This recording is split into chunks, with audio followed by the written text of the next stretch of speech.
Madame, Monsieur, bonjour. Je suis très heureux de vous retrouver dans cette nouvelle émission. Cette nouvelle émission aura pour thème la politique de développement des musées au Maroc.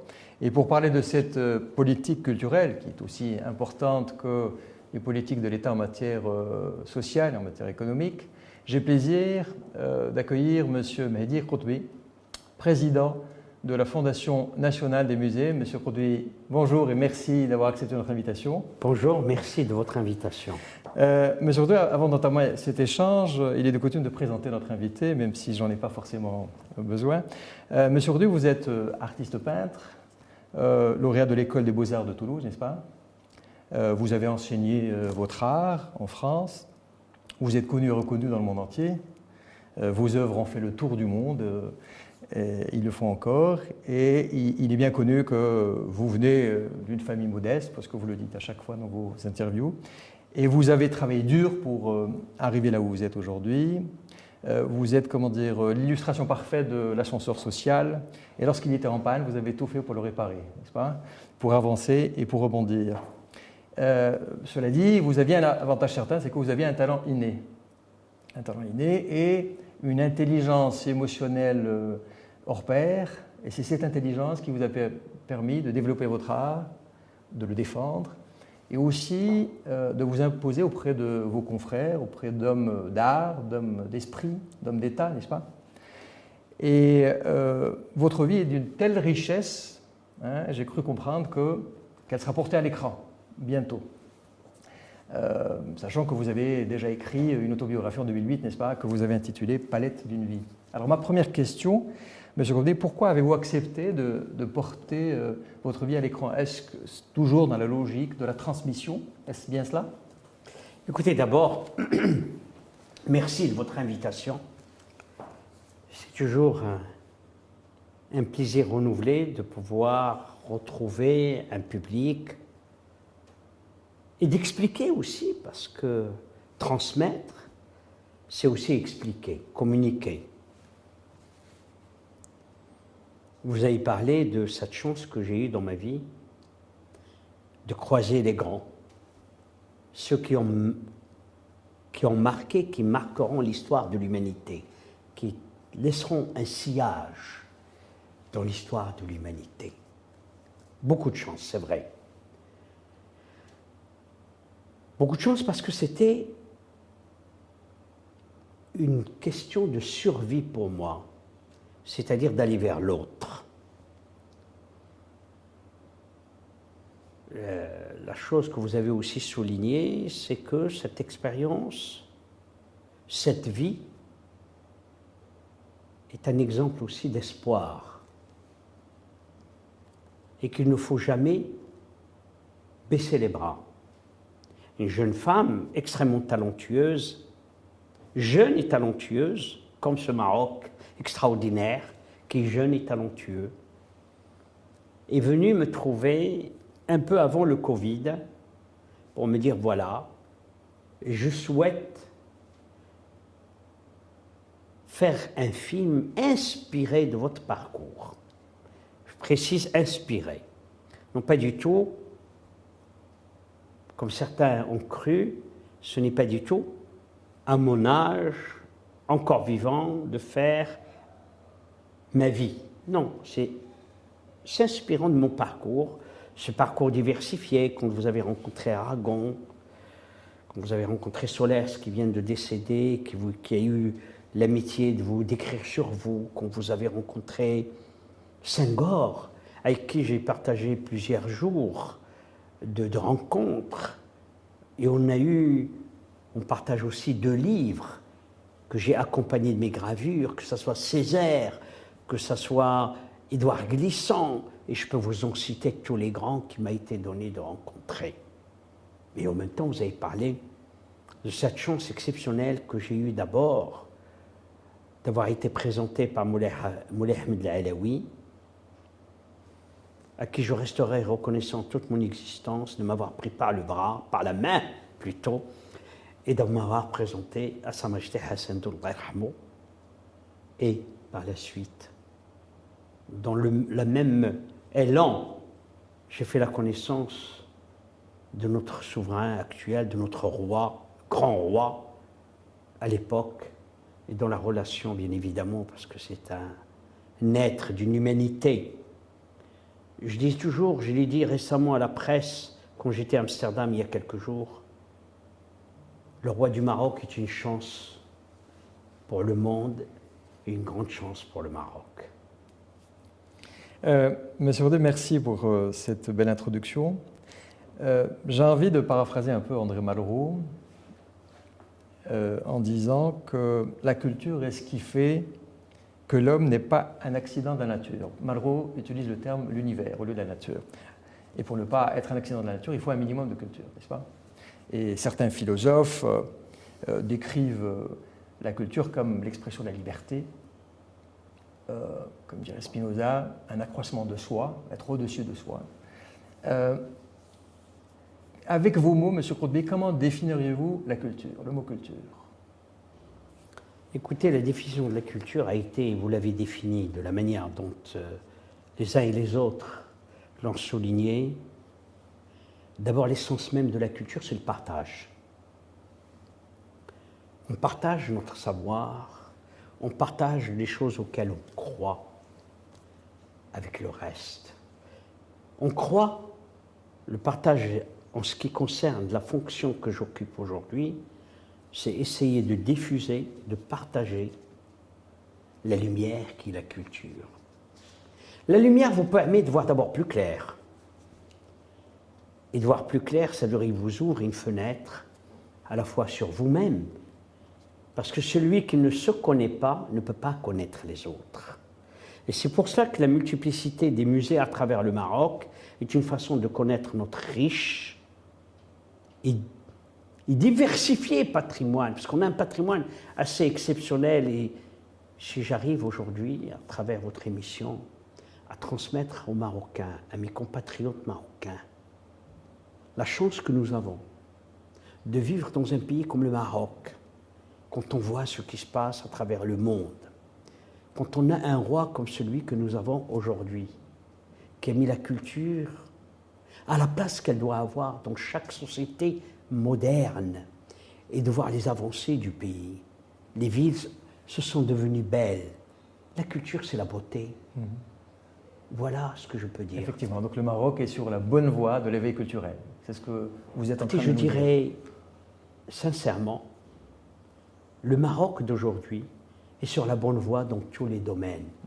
Sur le domaine culturel, bien évidemment, sur le domaine politique, sur le domaine économique. Il faut simplement que nos compatriotes, et vraiment je leur dis, j'ai cette chance de voyager, de sortir, de connaître d'autres pays et de voir la chance que nous avons de vivre au Maroc. Je précise, tout n'est pas rose pour tout le monde, mais nous avons un pays exceptionnel.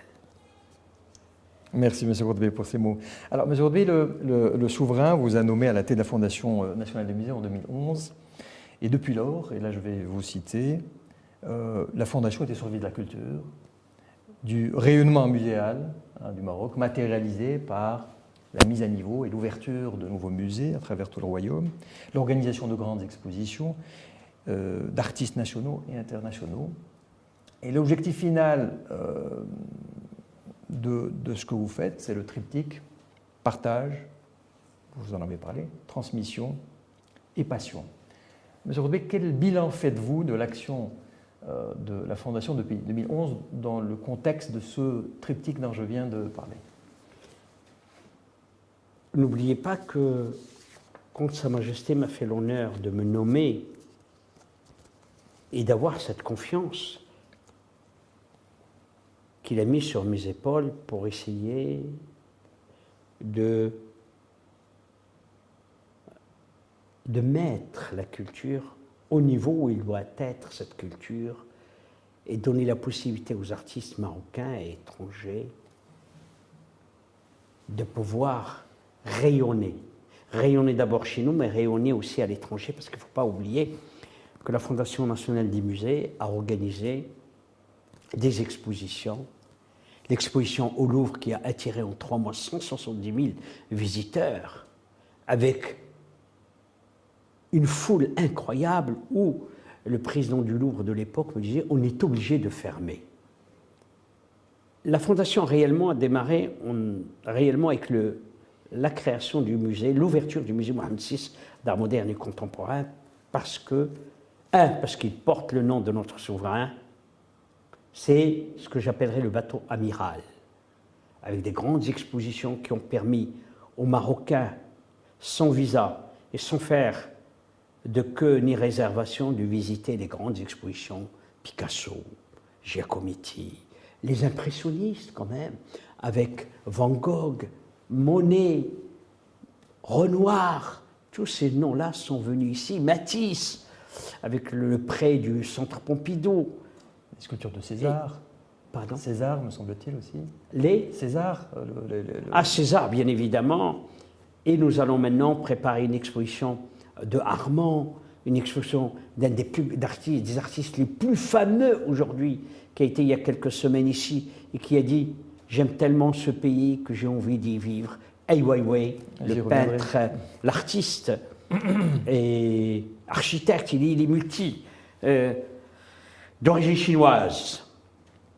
Donc, le bilan, d'abord, pour le tirer, il faut d'abord terminer la mission. La mission est longue encore, et j'espère pouvoir continuer avec l'équipe que j'ai et peut-être transmettre le flambeau à d'autres qui sont plus jeunes encore, qui ont encore d'autres idées, car personne ne détient à lui-même et à tout seul ni la vérité, ni le succès. Il s'agit d'une passion. Oui, alors maintenant je reviens sur un point essentiel. La passion n'est passion qu'à partir du moment où elle est liée avec la rigueur. S'il y a rigueur et passion, vous réussissez ce que vous entreprenez. S'il y a la passion sans rigueur et la rigueur sans passion, vous tombez par terre. Donc nous avons dans cette fondation l'équipe avec laquelle je travaille et qui me soutient. Ils sont rigoureux et ils sont surtout aussi passionnés comme moi. Nous portons cette passion comme tous les Marocains. Et aujourd'hui, je peux dire non pas un bilan, mais plutôt une constatation. Partout où je vais, les gens viennent et ils me félicitent. Mais à travers moi surtout, tous les Marocains et les étrangers qui viennent dans notre pays sont reconnaissants à Sa Majesté le Roi d'avoir fait et d'avoir donné la possibilité à cette fondation d'exister et de faire le travail qu'elle est en train de faire. Dans son discours, justement pour la célébration de la fête du trône de 2013, le souverain a dit la chose suivante: le Maroc, riche de son identité plurielle, aux multiples affluents linguistiques et ethniques, possède un patrimoine culturel et artistique digne d'admiration. Il appartient donc au secteur culturel que vous représentez, M. Roubi, de traduire concrètement cette diversité. Et dans un autre discours, il me semble que c'est le discours de la Marche verte de 2017, le souverain a mentionné qu'il n'y a aucune différence entre les patrimoines et les spécificités culturelles et linguistiques du Sahara, du Souss, du Rif, de l'Atlas et de l'Oriental. Ma question, M. Roubi, comment la Fondation garantit-elle cette diversité culturelle dont jouit le Maroc? Je crois que je ne pourrais pas mieux paraphraser ce que Sa Majesté a annoncé à la fête du trône et en même temps dans tous ses discours. Vous savez, le Maroc est assez extraordinaire. Pardonnez-moi d'être aussi avec autant de compliments sur ce pays. Je voyage, je l'ai souligné au début de notre entretien, et je vois les pays en Afrique, en Europe, en Amérique, en Asie. Et je vois cette chance d'être au Maroc aujourd'hui. Le préambule de notre Constitution est le seul préambule à travers le monde de la Constitution qui souligne, qui grave dans le marbre que le Maroc a plusieurs influents. Berbères, juifs, il ne faut pas l'oublier. Berbères, je l'ai dit peut-être au début, sahraouis, africains, européens, romains, méditerranéen et même aussi ouvert sur l'Atlantique. C'est-à-dire que c'est un pays d'ouverture qui a une histoire ancienne et ancestrale. Et c'est pour cela que le Maroc est unique. À présent, M. Khodbi, je voudrais vous poser une question pratique sur les événements que vous organisez, principalement ceux du musée Mohamed VI d'art moderne et contemporain, et peut-être d'autres musées. Je pense à toutes ces expositions dont vous avez parlé, Delacroix, Giacometti, Picasso, et j'en oublie certainement, les différentes expositions en partenariat avec l'Institut du monde arabe, sans oublier bien évidemment les expositions de nos artistes nationaux, Charqaoui, Chaïbia et bien d'autres. Pour les visiteurs que nous sommes, et j'en fais partie, on rentre dans le musée, c'est beau, il y a la lumière, les œuvres sont là, les descriptions, le scriptural est parfait, la scénographie, etc. Mais les gens ne savent pas ce qui se passe derrière, ne savent pas le processus de décision, pourquoi tel artiste et pas un autre, ne connaissent pas l'organisation. On voit cet aboutissement, mais il y a un travail derrière. Monsieur Khodbi, pouvez-vous nous décrire comment s'organise et comment est-ce qu'on arrive à ce résultat? Vous avez raison de souligner le travail monumental fait par les équipes de la Fondation pour présenter une exposition. D'abord, on a une programmation. Nous sommes, quand on fait une grande exposition qui s'ouvre sur l'étranger, nous sommes surtout vigilants d'aussi présenter l'exposition de notre patrimoine moderne et contemporain. Vous avez souligné que nous avions fait l'exposition de Charqaoui, alors que 50 ans après sa mort, jamais une grande exposition personnelle n'a été faite de Charqaoui. Nous avons fait Gharbaoui, nous avons fait une exposition avec les 3 femmes dans Chaïbia, nous avons fait une exposition de Hassan Glaoui. C'est-à-dire que nous célébrons constamment nos artistes, car ce musée aussi est fait pour eux. Nous avons aujourd'hui, nous disposons, et cela, ma reconnaissance à Sa Majesté est très grande, de nous avoir aidés à constituer une collection, une vraie collection aujourd'hui, qui sera prêtée dans différents musées à travers le monde, parce que notre crédibilité aussi, c'est d'avoir un rapport extrêmement proche et fort avec les musées du monde. Le Maroc, vous savez, j'ai été reçu par le président béninois pour un petit déjeuner qui a duré 2 heures, bien évidemment. Et le président béninois, avec son accord, ce que je vais vous dire, il me dit qu'il a de l'admiration pour Sa Majesté le Roi Mohamed VI, qu'il a de l'admiration pour le Maroc et que le Maroc lui reste un exemple à suivre. L'Arabie Saoudite, la responsable qui a été nommée Madame Mouna Khazandar m'a envoyé un message pour me dire « Nous souhaitons bénéficier de l'expérience marocaine ». Je tiens à souligner, pour ça je ne le soulignerai jamais assez, on le doit non pas à la Fondation, mais on le doit à la décision et au soutien constant que Sa Majesté apporte et apportera, je l'espère encore, à la Fondation nationale des musées. Car la culture est essentielle. La culture aujourd'hui, c'est ce que vous utilisez souvent dans votre langage, le soft power.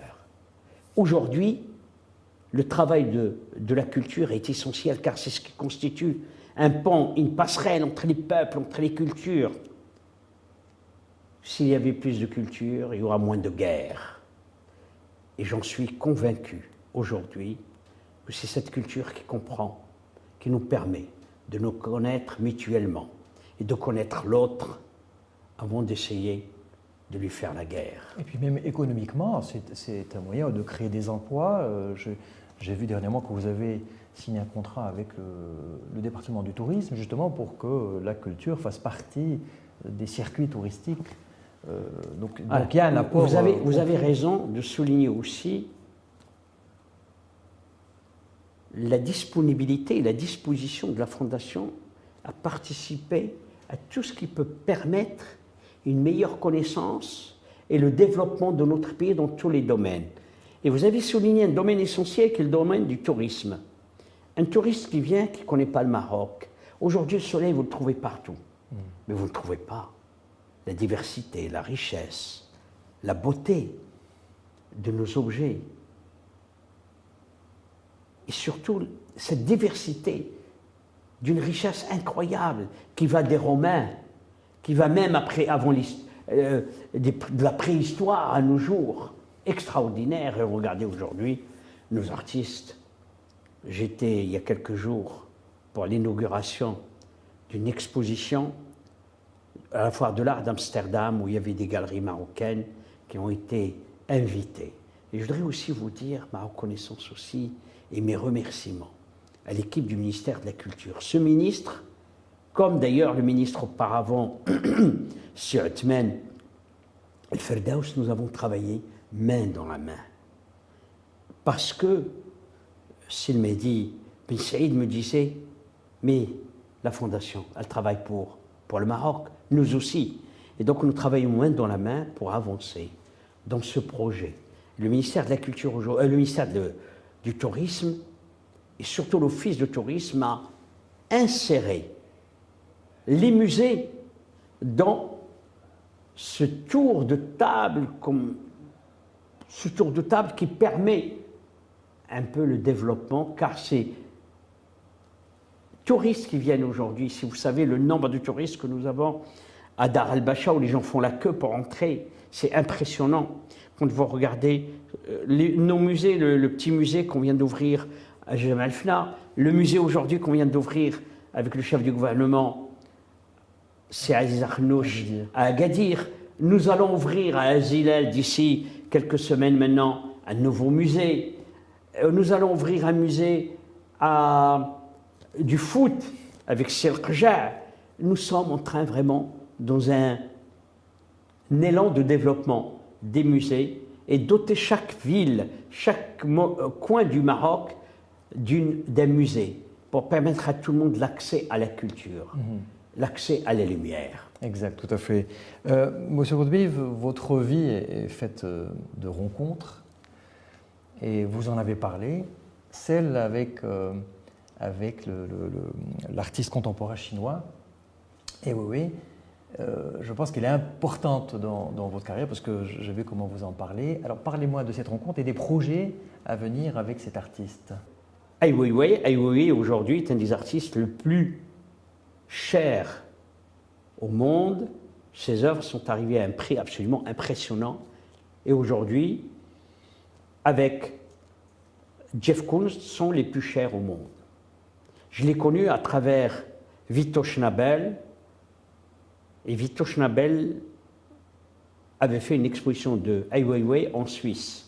Et je lui ai dit, mais écoute Vito, il faut absolument, je suis très intéressé par faire connaître Ai Weiwei au Maroc.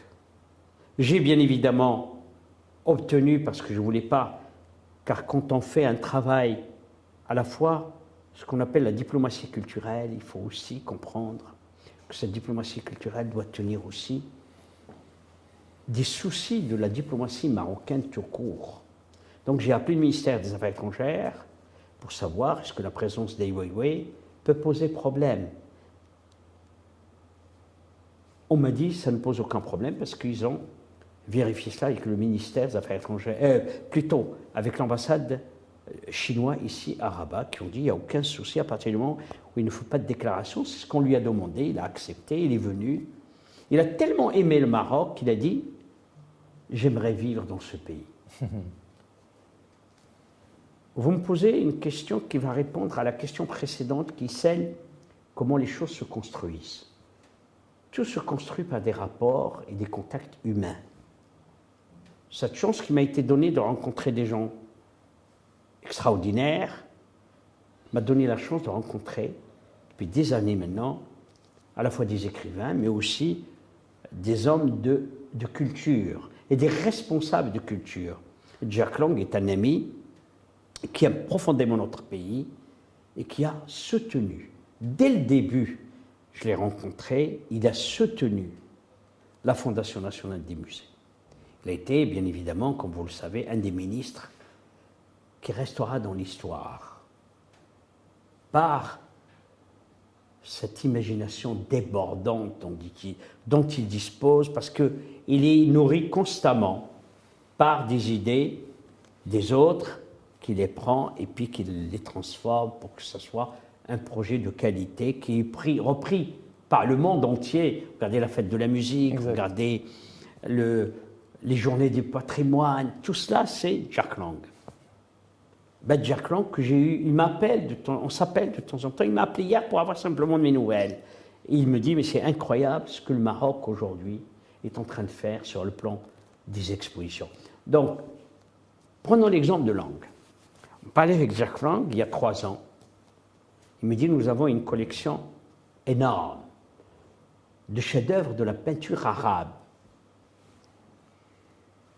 Et dans l'échange, je lui dis, mais ça serait formidable de faire un choix et de présenter la vivacité de cette peinture arabe aussi au Maroc. Et voilà comment l'idée est partie. Et 3 ans après, on l'a concrétisé avec des peintres marocains, bien évidemment. Il y a Belkaya, il y a Melihi, il y a Chaibia, il y a Talal, il y a tous ces artistes qui ont fait et qui ont construit l'histoire de ce pays et qu'on est en train aujourd'hui de les mettre en avant pour que les Marocains et les étrangers qui viennent visiter notre pays connaissent aussi ce patrimoine moderne et contemporain. Bien, monsieur Rodoy. Alors, je voulais juste vous poser une question par rapport à la diversification des musées. Comme tout le monde le sait, il y a les musées d'art, il y a les musées d'art décoratif, les musées d'histoire, les musées archéologiques, les musées ethnologiques, ethnologie, et aussi, pour rester un peu dans la modernité, les musées immersifs. Je voulais savoir si la Fondation était dans cette logique-là de diversification de types de musées pour ne pas rester uniquement dans un seul, surtout par rapport aux musées immersifs. Alors, vous avez raison, parce que quand je suis très drôle, ce que vous avez dit, j'avais le même souci que la question que vous vous êtes posée. Quand je suis arrivé à la tête de la Fondation, une chose m'avait frappé. On trouvait musées ethnographiques partout. Au musée archéologique, que ces 2 noms.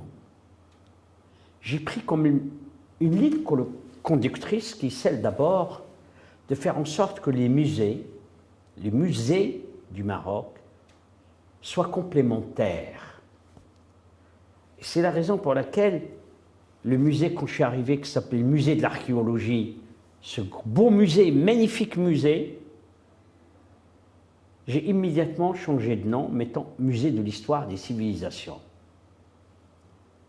Le musée de Tanger, qui s'appelait musée archéologique de Tanger, je lui ai donné le nom du musée des cultures méditerranéennes, puisqu'on retrouve dans ce musée une diversité méditerranéenne, même la Grèce était là.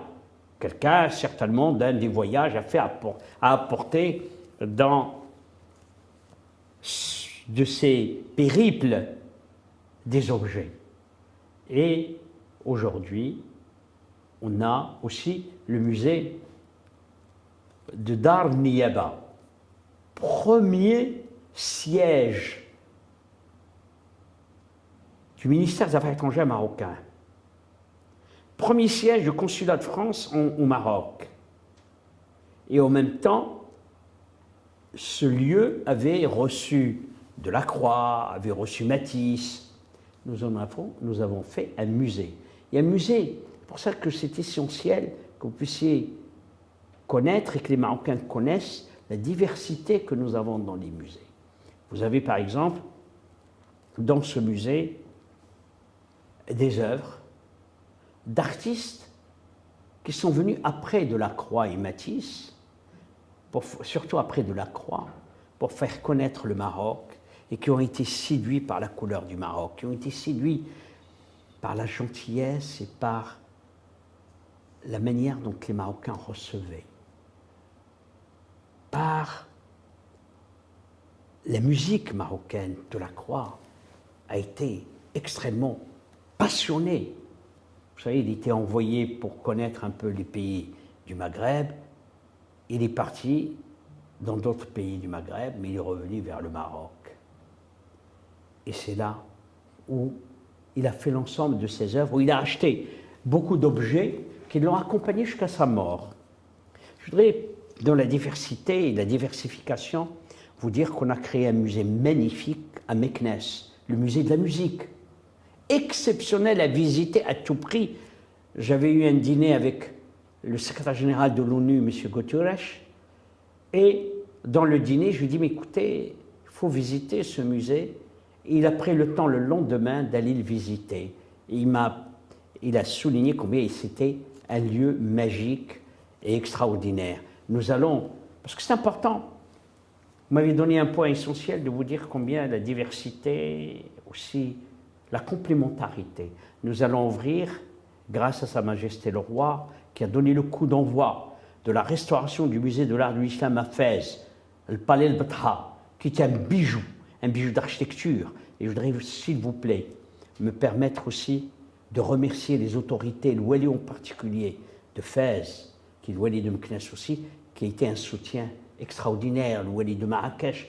Nous avons trouvé un soutien auprès du Wali de Rabat, je ne dois pas l'oublier, le Wali de Tanger. Tous ces Walis nous ont soutenus dans tous nos projets. Le Wali de Fès dont je vous parlais, nous ouvrons, j'espère, vers la fin de cette année, le plus grand musée au monde de l'art de l'islam, qui sera le Palais al-Batha. Nous ouvrirons parallèlement, et ça c'est un message fort, envoyé par Sa Majesté le Roi au monde de paix et d'amour, la construction du musée de la mémoire juive du Maroc, à quelques mètres, quelques centaines de mètres du musée de l'art de l'islam, vous avez le musée de l'art du judaïsme.